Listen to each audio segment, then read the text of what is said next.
እኔም ዶክተር ነኝ።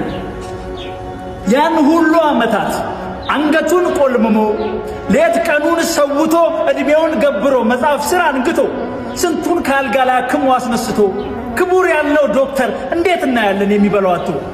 ይሰማል ወይ መንግስት? ይሰማል ወይ ህዝቤ?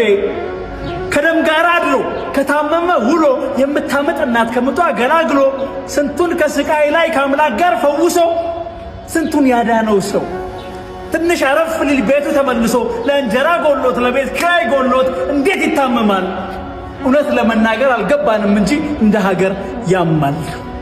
አቦ ሁሉም ይቀር ለራሴ እኖራለሁ፣ እኔም ህይወት አለኝ ለቤቴ ሆናለሁ፣ ከዛሬ ጀምሮ ነጋዴ ሆናለሁ፣ ቲክቶከር ሆናለሁ ብሎ ያቆመለት የሀገሬ ዶክተር ምንድነው ምን ሆነው? እውነት ለመናገር በነገራችን ላይ እውነተኛ ታሪክ ይሆን እንገራችሁ። ዶክተር ጓደኛዬ ስንት የተለፋበት ስንት የጠበቅንበት እንባ እያፈሰሰ እየተናነቀው ከሙያው ርቋል መኖር ሲከብድበት።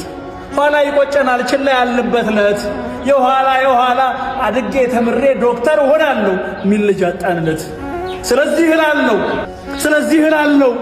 ስለዚህ እላለሁ እናቴን አክሞ አባቴን አክሞ ወንድሜን አክሞ እህቴን አክሞ ሰው አድርጎ ያቆመኝ ሚስቴንም አዋልዶ ልጄን የሸለመኝ ቆስሏል አድፏል ሳይል መድኃኒት የሆነኝ የዶክተር ጥያቄ እስኪመለስ ድረስ ሙያዬ ባይሆንም ጥያቄው የሚገባኝ በቃ እኔም ዶክተር ነኝ።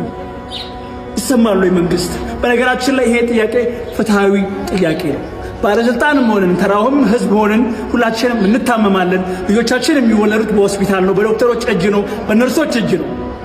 ደስ ብሎት የሚያክም ሐኪም ነርስ ለመድኃናችን ዋስትና ነው። በዛ ላይ እስከ መቼ ድረስ ነው ባለሙያዎቻችንን ወደ ውጭ ሀገር እየሰደድን የምንቀጥለው? በቃል ማለት አለብን እኮ ዶክተሮች የኛው ናቸው የእናንተው ናቸው። ስለዚህ ይሄ ቀን ጥያቄ ነው። ጥያቄያቸው ይመለስ፣ የሁላችንም ጥያቄ ነው። ጥያቄው እስኪመለስ ሙያዬ ባይሆንም በቃ እኔም ዶክተር ነኝ።